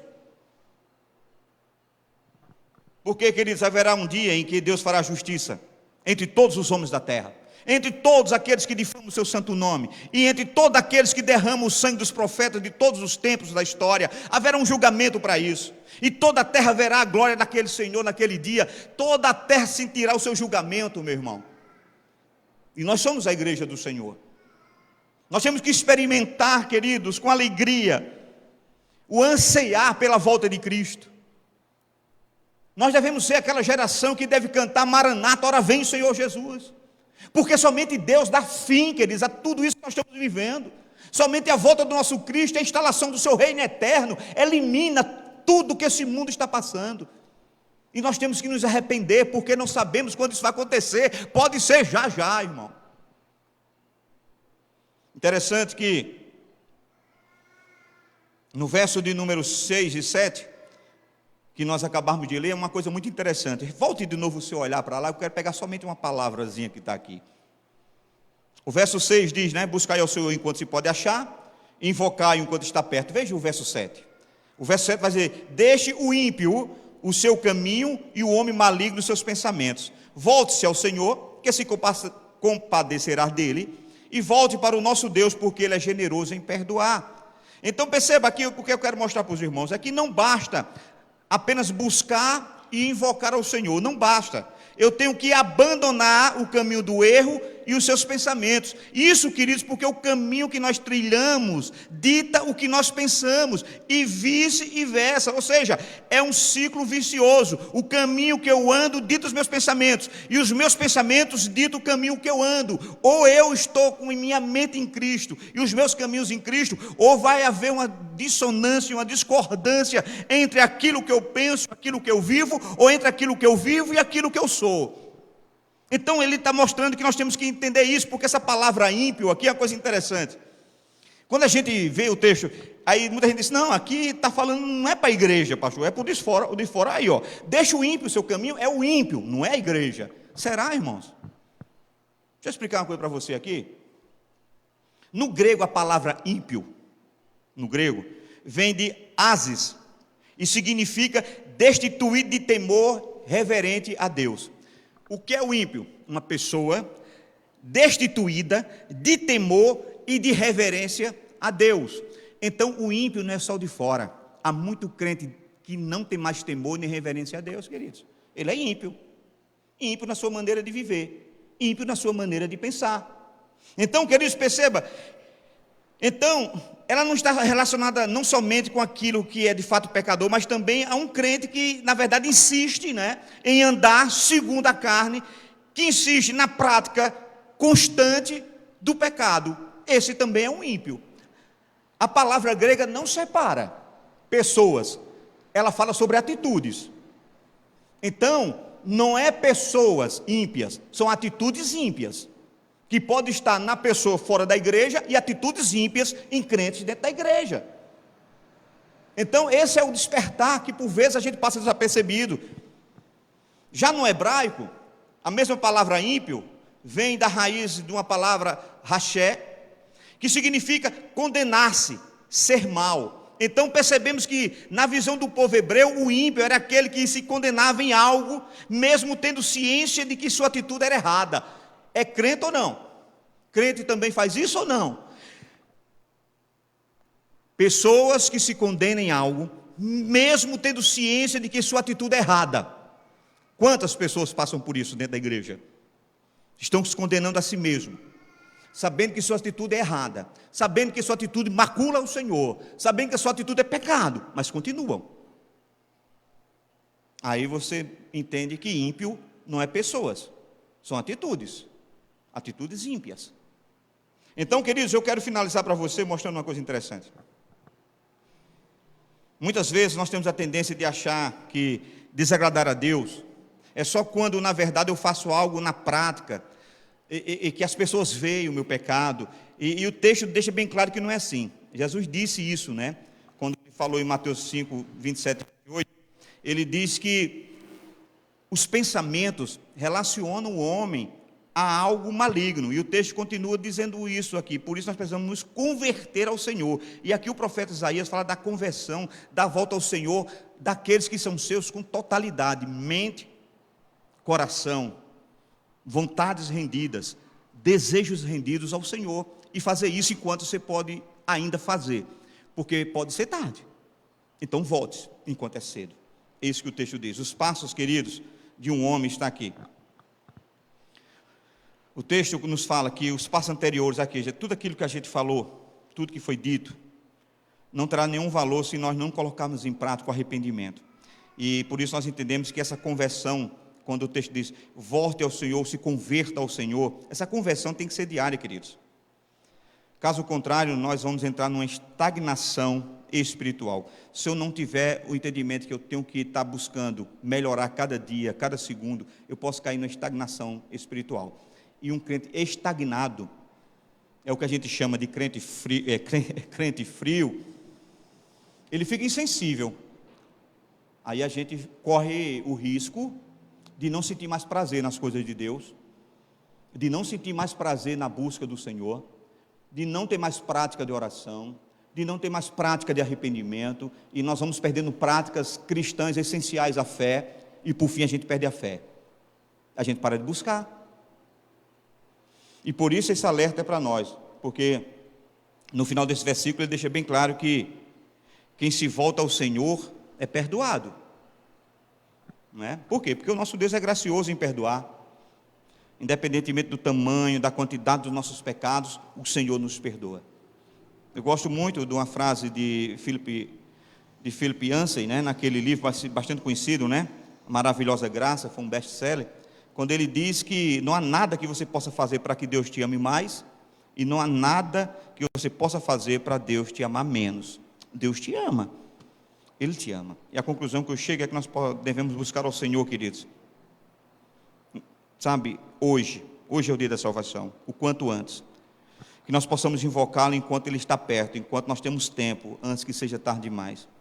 Que nós possamos, queridos, nessa noite, abandonar o caminho do erro, voltar ao Senhor, abandonar os caminhos do erro e os seus pensamentos. Sim, queridos, porque é aquilo que nós precisamos, não é apenas a prática, é a nossa maneira de pensar e de viver acerca de Deus.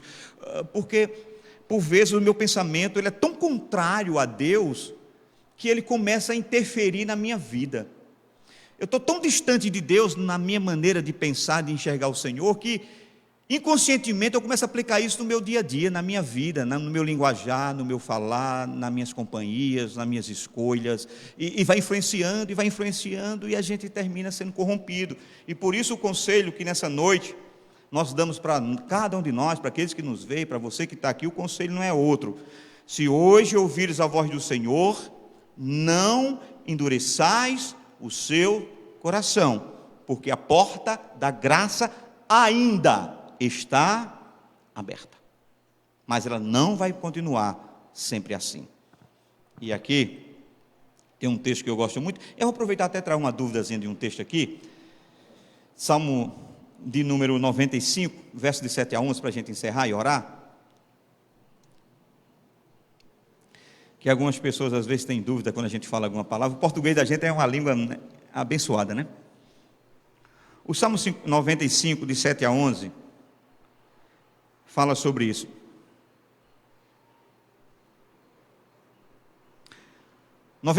Salmo 95, verso 7. Porque Ele é o nosso Deus, e nós, povo do seu pasto, e ovelhas que Ele conduz. Oxalá que hoje ouvisseis a sua voz. Não endureçais o vosso coração como em Meribá, como no dia de Massá no deserto. Quando vossos pais me tentaram, me provaram e viram a minha obra. Durante 40 anos estive irritado com aquela geração e disse: é um povo que erra de coração e não conhece os meus caminhos. Por isso jurei na minha ira: eles não entrarão aonde? No meu descanso. Texto duro ou não? Por isso o alerta é: escute a voz do Senhor hoje. Volte para o Senhor agora. E não, assim, pastor, eu não me afastei do Senhor. Eu sempre estive na igreja, eu sou crente. Não é esse voltar, irmãos. É voltar de consciência, de coração, de mente. É o voltar, meu irmão, na perspectiva de servir, de ser crente mesmo. Não é de frequentador de igreja. Não é que você deixou a igreja e está voltando para ela hoje, não. É da sua maneira de viver e de pensar quem é Deus. Esse é o voltar, é o arrepender-se que o texto nos diz. Interessante, tem uma palavra aqui, né, que isso eu queria falar, Oxalá. E às vezes algumas pessoas não entendem quando a gente fala Oxalá. E para quem já frequentou o Espiritismo, às vezes confunde, né, que tem um guia ou uma entidade que recebe esse nome Oxalá. Porque, veja, na língua hebraica, né, na verdade a palavra Oxalá, ela tem origem na expressão que nós conhecemos tanto, que foi tanto conhecida aqui para quem gostava de assistir aquela novela, na expressão, né, Inxalá. Lembra daquela novelinha que tem a menininha fazendo Inxalá, né? Quem lembra, hein? Eu queria me lembrar daquela novela. Meu nome? Como? Isso. Aí no tinha falei Inxalá. Inxalá é a raiz da palavra, né? Oxalá. E o significado é: se Deus quiser. E ela é utilizada como uma interjeição, né, uma interjeição, na verdade, para expressar o desejo que algo aconteça. E nesse sentido, ela é sinônimo, por exemplo, quando eu digo Oxalá, eu estou dizendo tomara Deus.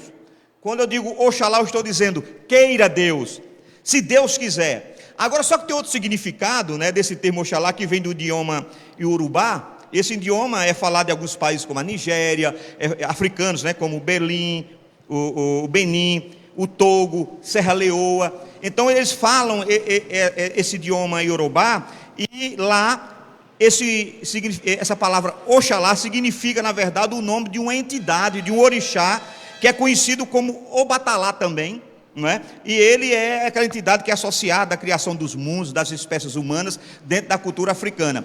Então, quando a gente diz aqui algumas vezes, você vê a gente dizendo assim, Oxalá, quem dera a Deus, nós não estamos nos reportando à língua urubá, não.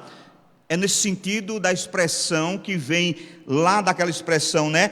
Inshallah, que é queira Deus. Então o que o texto está dizendo aqui é, queira Deus, porque Ele é nosso Deus, e nós povo do seu pasto e ovelhas que Ele conduz. Aí o texto diz no verso seguinte, queira Deus, quem dera Senhor, tomara Deus, que hoje, você ouvindo a voz do Senhor, não endureça o seu coração, pelo simples fato, houve uma geração de coração duro, povo do Senhor, tirada com braço forte do Egito, conduzido pelo Senhor, alimentado com o pão dos céus, com água saindo das rochas, com codornizes, um povo cuidado pelo Senhor, mas de dura cerviz, um povo que era crente, mas vivia como se não fosse, e experimentaram o que o texto diz, quantos vossos pais me tentaram e me provaram e viram a minha obra. E qual era a obra do Senhor? Obra de justiça. Deus não leva o pecador por inocente.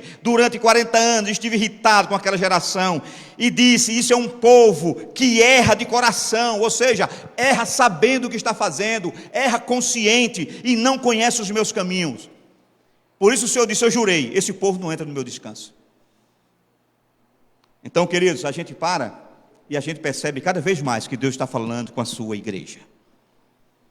Temos que nos arrepender, queridos. Despertarmos. Nós não sabemos quanto tempo nós temos de vida aqui, ou quanto tempo nós temos de igreja até o Senhor nos buscar. Mas de uma maneira ou de outra nós vamos nos encontrar com o Senhor. Hoje mesmo muita gente se encontrou com o Senhor, foi chamado por Deus, está na frente do Senhor prestando contas das suas vidas.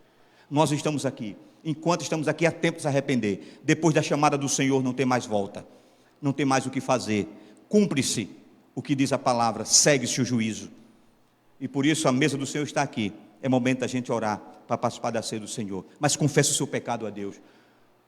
Você que está com sua vida aí, meio cansado do Evangelho, volte para o Senhor urgente, volte, na sua maneira de viver, na sua maneira de pensar, porque senão, meu irmão, a portinha fechou, não as portas do templo, mas a porta da graça. A porta do templo fechada, a gente transmite o culto por meio da internet. A porta da graça fechada é condenação eterna, não tem mais nada a se fazer. Feche os seus olhos, confesse com o Senhor agora. Pai, queremos nessa noite pedir ao Teu Espírito Santo que aplique essa palavra em nosso coração, palavra dura, que mexe comigo, corta primeiro em mim, porque sou homem, sou pecador e me encontro na mesma situação de todos que aqui estão e de todos aqueles que vivem e habitam essa terra, na condição de pecador, justificado pelo Senhor, mas que por vezes, ó Deus, a nossa mente e a nossa maneira de viver estão nos levando para distante do Senhor. Não permita que isso aconteça. Queremos voltar, Senhor, em arrependimento e estar diante do Senhor.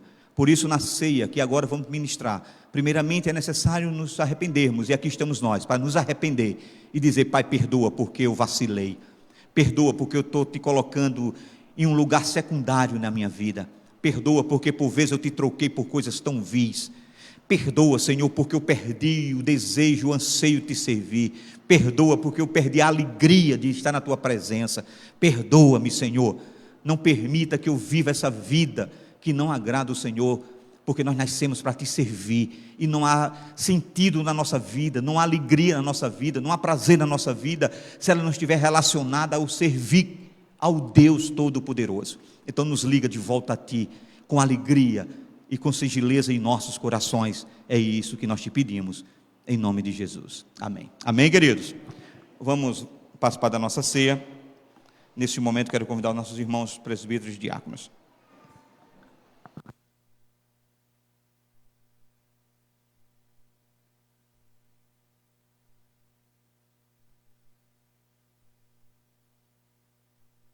Cezinha, tu vai usar o pedestal? Pode?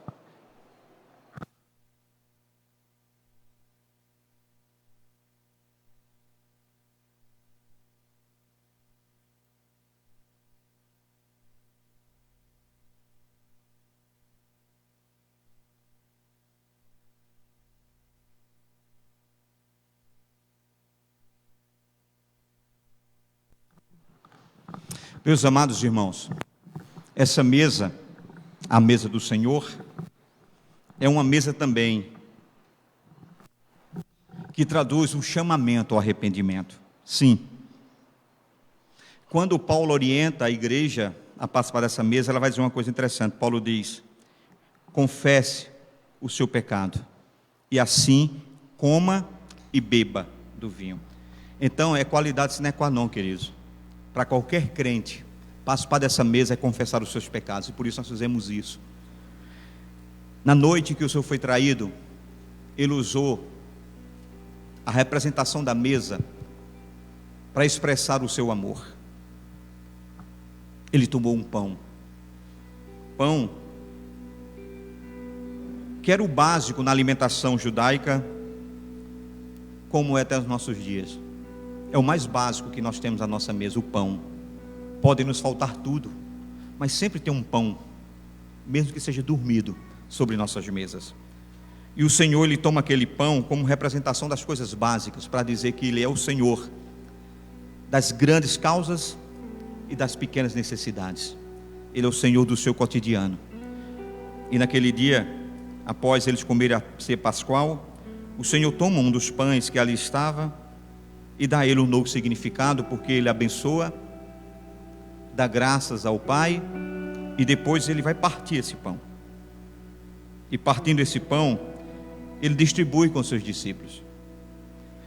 Queridos, quando o Senhor distribuiu o pão com seus discípulos, isso não era nada novo, porque o Senhor fazia isso. O pão era comido assim: eu tirava um pedaço, passava para cá, para lá, e cada um tirava o seu e ia rodando o pão. Não era nada novo. Não foi o ato dele dividir o pão, foi o significado que ele deu ao pão. É que aquele pão ázimo agora não seria um elemento que compunha a mesa judaica apenas. O Senhor toma ele e dá um significado. O Senhor diz: este é o meu corpo, que será dado por vós. Então, naquele momento, o pão que ali estava representando a Cristo era um pão sem fermento. E isso faz o significado muito mais importante, porque o pão sem fermento representava a pureza. Lembrem-se que quando o povo de Deus saiu do Egito, não foi permitido que ele levedasse a massa, ou seja, colocasse levedo para que ela fermentasse, porque o Senhor proibiu que assim fizesse. E então, desde aquele momento, o fermento foi ligado à vida de pecado, a pecado. E é por isso que nós nos vimos falar sobre os fermentos dos judeus, o pecado dos judeus, dos fariseus. Então o Senhor está dando ali um novo significado. Meu corpo é sem pecado, e por isso ele pode ser servido como holocausto, como sacrifício. Ele pode substituir o seu pecado, o seu corpo de pecado, porque o meu não tem pecado. 3 taças disponibilizadas mais ou menos dessa forma. Fora essas taças, claro que tinha outras taças, mas essas 3 representavam um papel muito importante, porque estava ligando as profecias messiânicas. As 2 taças menores representavam os profetas, os pais dos profetas, e no meio uma taça maior, chamada o cálice de Elias, que representava o Messias, o Elias, o Messias esperado pelos judeus. Eles colocavam ali como se dissessem: o pai Abraão, Isaac e Jacó vieram. Os profetas profetizaram acerca dos Messias, Jeremias, Isaías e todos os profetas do Velho Testamento. Mas falta cumprir-se. Falta vir o Salvador. E a taça de Elias foi justamente a taça que Cristo tomou. E quando ele tomou, ele deu um significado, não somente à taça, mas ao conteúdo da taça. O que tinha ali era vinho. O vinho que representava a alegria, para os judeus representava o sangue colocado nos umbrais das portas, lá na 10ª praga do Egito, representava o livramento da morte. Mas quando Cristo toma essa taça, ele diz: não precisam esperar mais o Messias, eu sou o Messias, estou aqui entre vós. E ele diz: o sangue agora que foi aspergido lá no Egito, nos umbrais das portas, serão aspergidos sobre todo o homem pecador em todo o tempo, sobre a vida daqueles ao qual o Pai me deu.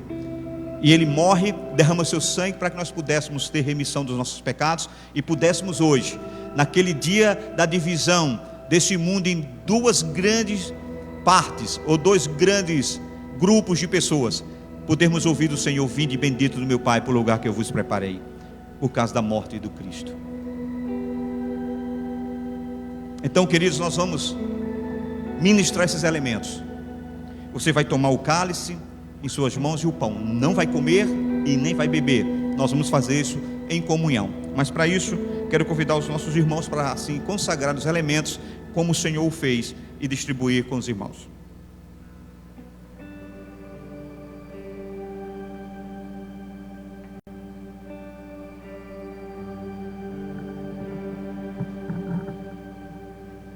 Senhor nosso Deus, Pai Celestial, nesta noite, ó Pai, é motivo, ó Pai, de glória, de graça, é motivo, ó Pai, de alegria, ó Pai, de regozijo aos nossos corações em estar aqui na ceia do Senhor, Pai, em comunhão com a Tua igreja, Senhor.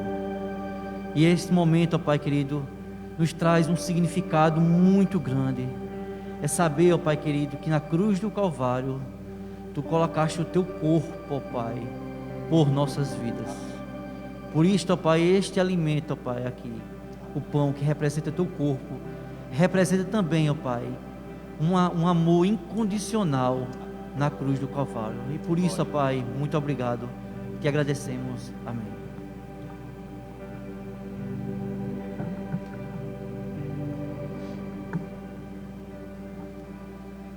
Pai amado, Deus querido, em nossas mãos o cálice com o vinho que nos lembra o Teu sangue, um sangue de um justo que foi vertido por amor a cada um de nós, o sangue que nos traz a remissão e que nos garante a salvação.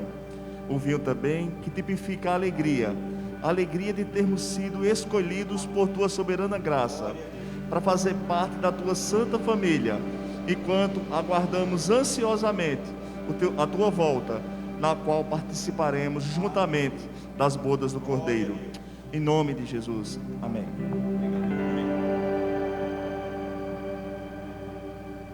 Os irmãos irão receber agora os elementos.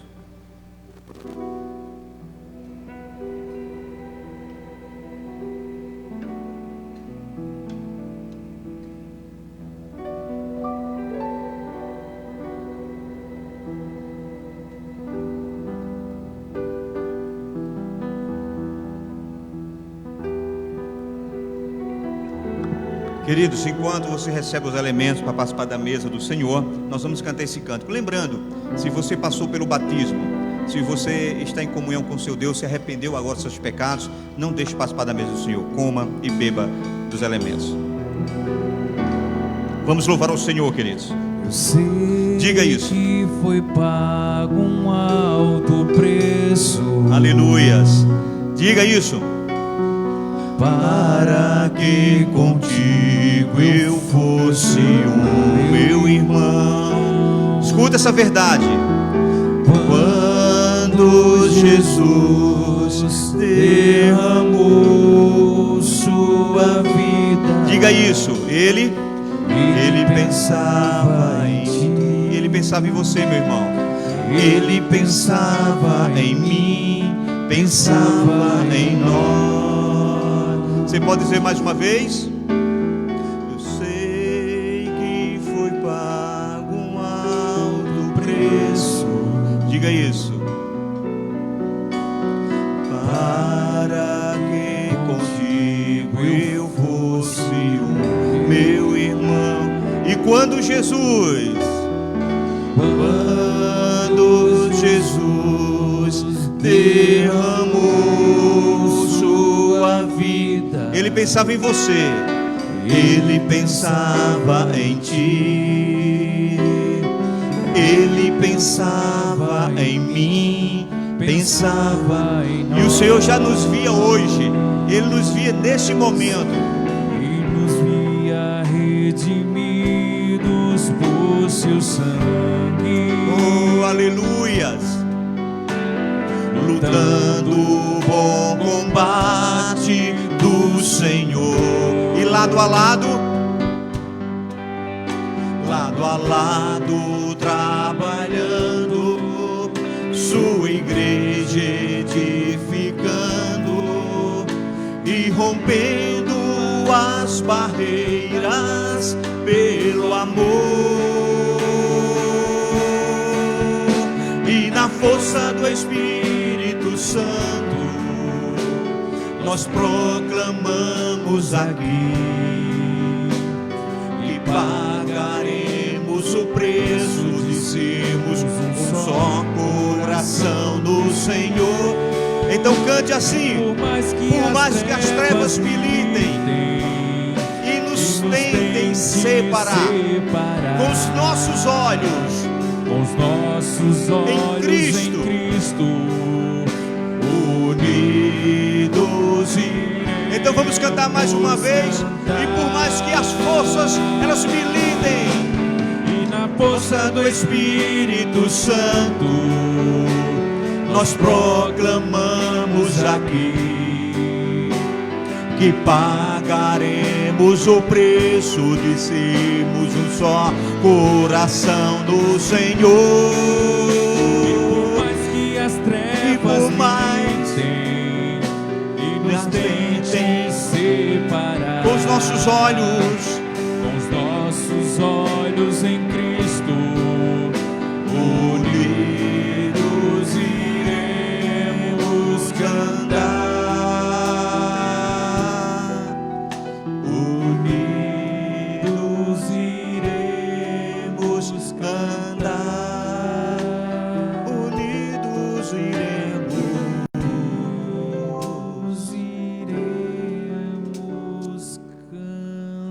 cantar. Aleluia! Louvado seja o nosso Deus.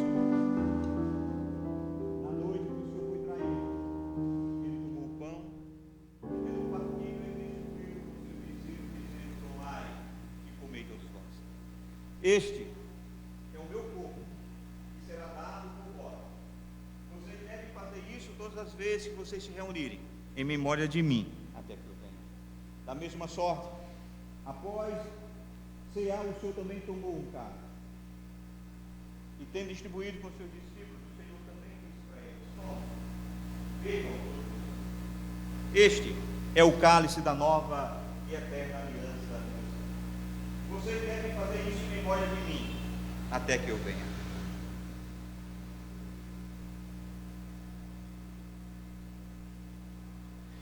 Antes que nós possamos participar, deixe-me perguntar: alguns dos irmãos deixaram de receber alguns dos elementos? Se deixou, dê um sinal com sua mão. Todos receberam? Que bom. Então fiquem de pé. Amados do Senhor, igreja do Senhor, este é o maior privilégio que nós temos: sentar à mesa do nosso Deus. Queridos, isso é um retrato de uma realidade escatológica. O nosso Cristo vai voltar, mas antes nós vamos nos assentar nas bordas do Cordeiro, porque nós vamos participar do casamento da igreja com seu noivo Cristo Jesus. Nós estaremos lá com o Senhor. Mas enquanto o Senhor não vem, Ele nos diz: tomai e comei todos vós, porque este é o meu corpo que será dado por vós. Façam isso em memória de mim até que eu venha. Comamos todos. O Senhor também disse: este é o cálice da nova e eterna aliança que eu faço com vocês. E o Senhor disse: eu não vos tornarei a beber novamente convosco do suco ou do fruto da vide. Da próxima vez que eu beber com vocês novamente, nesse momento, nós não estaremos aqui, estaremos na glória, e a promessa há de se cumprir em nossa vida. Aqui vamos celebrar a comunhão entre os irmãos, porque um dia celebraremos a vitória em Cristo Jesus. Bebamos todos em nome de Jesus.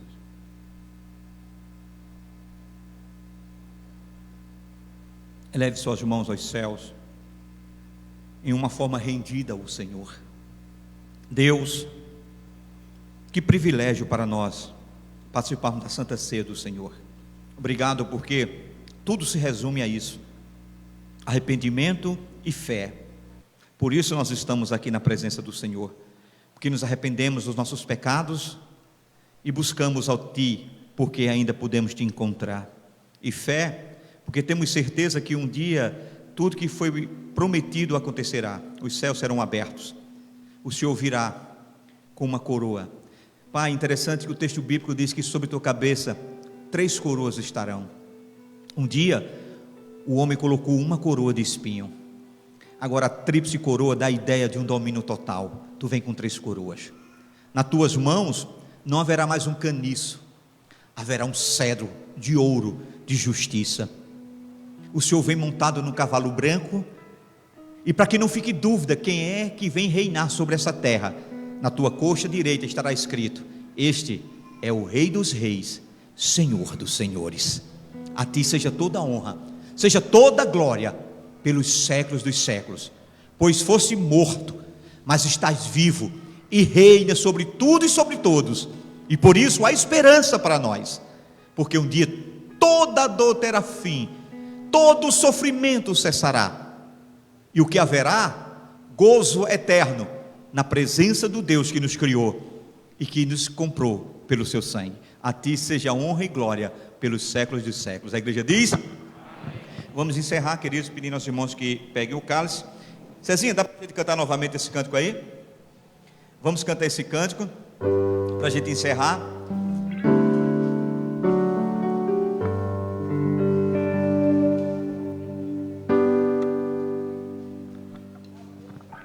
E na força do Espírito Santo, Nós proclamamos aqui que pagaremos o preço de ser. Fique de pé, igreja, para a gente encerrar na presença do Senhor com bastante alegria. E por mais que as trevas E nos tentem separar, com nossos olhos em Cristo, unidos iremos andar,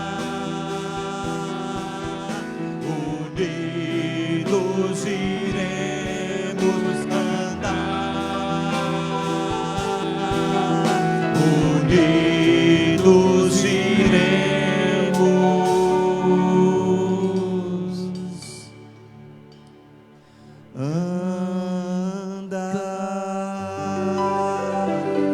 Glorifica o Senhor, querido, porque um dia nós estaremos caminhando nas ruas de ouro, nos céus com o Senhor.